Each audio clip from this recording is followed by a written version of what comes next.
Perkenalkan, nama saya Nidia Amalia, NIM 3120101163, kelas D2.1 Manajemen Perkantoran, Prodi D3 Manajemen. Yang selanjutnya saya akan menjelaskan mengenai tema 2, yaitu bab 8 tata kelola surat tata kelola kantor. Yang pertama itu ada pengertian dan fungsi surat. Jadi salah satu alat komunikasi yang digunakan perkantoran kan biasanya surat ya.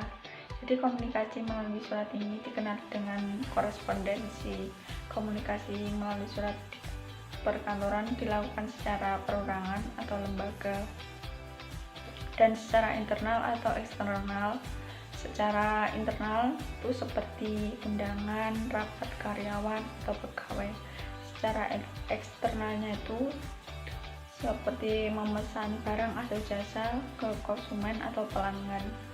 Untuk arti secara luasnya itu bukan hanya sebatas sarana komunikasi tertulis, tapi juga mencakup formulir yang sudah diisi, surat-surat berharga, dokumen, dan sesuatu yang mengandung informasi serta dapat digunakan untuk memperlancar komunikasi. Berbeda dengan sarana atau media komunikasi lainnya, surat memiliki kelebihan.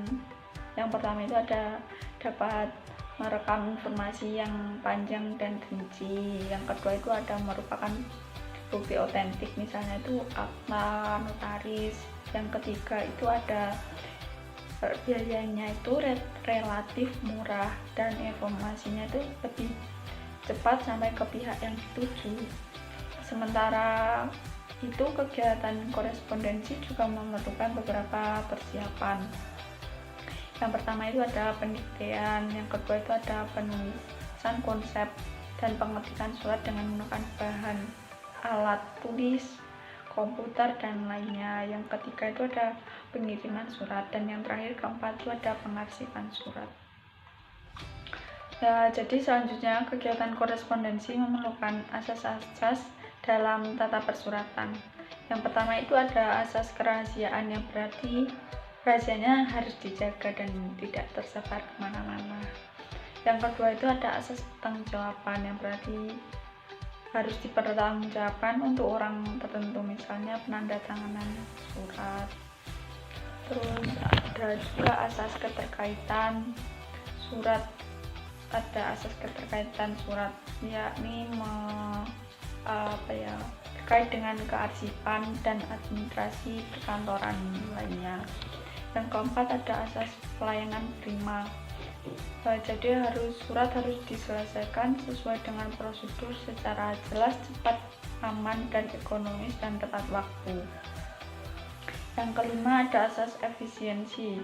Surat harus menggambarkan rasionalitas output dengan inputnya. Dan yang terakhir, keenam itu ada asas efektivitas. Surat harus berdaya guna dan berhasil guna.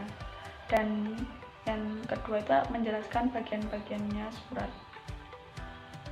Seperti yang pertama itu ada kepala surat. Yang pertama itu ada kepala surat. Terus fungsinya itu kan untuk pengenal atau identitas, intensi, seperti mengenal perusahaan dan alamat pemberi informasi. Yang kedua itu ada tanggal surat, untuk penandatanganan, menunjukkan tanggal pembuatan suratnya, penandatanganan oleh pejabat yang berwenang sebagai referensi dan alat pemberi informasi. Dan yang ketiga itu ada nomor surat, biasanya itu sebagai alat petunjuk bagi arsip. Dan yang keempat ada lampiran surat. Biasanya dokumentasi lain yang harus disertakan dengan surat asli atau jumlah yang harus dilampirkan, dan ditulis dengan huruf dan bukan angka ya. Yang kelima itu ada hal, menunjukkan intisari surat. Dan yang keenam itu ada alamat, dalam menunjukkan kepada siapapun surat ditunjukkan. Yang ketujuh itu ada salam pembuka, untuk bahwa pembicara akan dimulai. Yang kedelapan itu ada isi surat, hal-hal yang ingin disampaikan kepada penulis, kepada pihak yang dituju.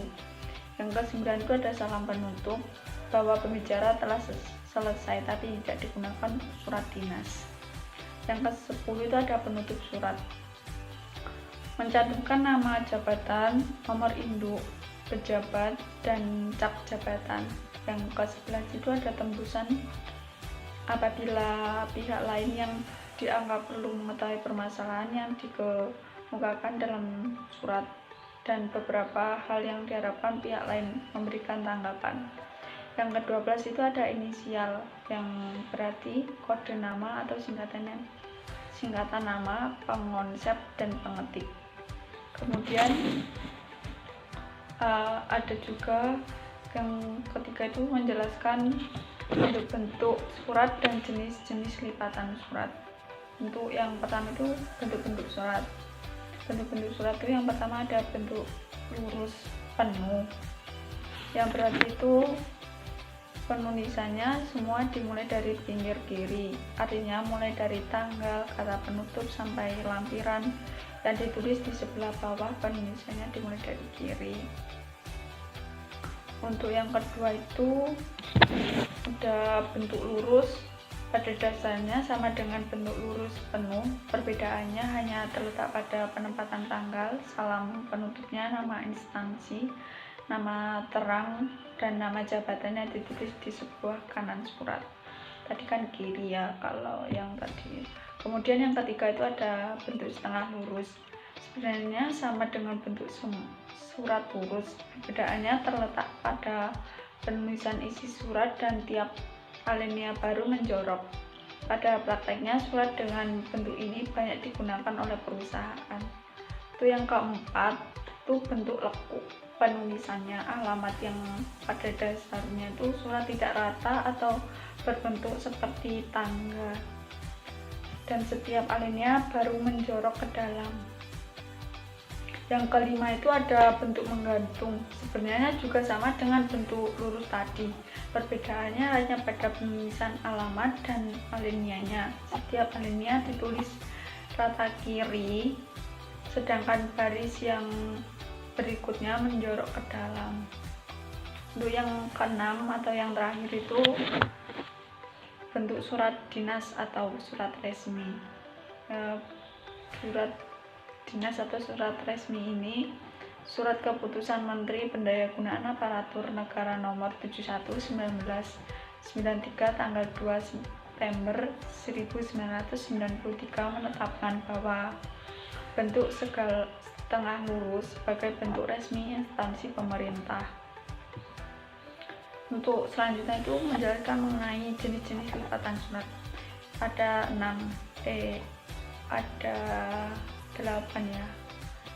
Yang pertama itu ada lipatan buku, yang kedua itu ada lipatan setengah buku, yang ketiga itu ada lipatan setengah akordion, dan yang keempat itu ada lipatan akordion, yang kelima itu ada lipatan ganda paralel, yang keenam ada lipatan tunggal, dan yang ketujuh itu ada lipatan Prancis, yang kedelapan itu ada lipatan baron. Sekian penjelasan singkat saya tentang bab 8 tata kelola surat atau tata kelola kantor. Bila ada tutur kata atau bahasa yang kurang berkenan, saya mohon maaf yang sebesar-besarnya. Wassalamualaikum warahmatullahi wabarakatuh.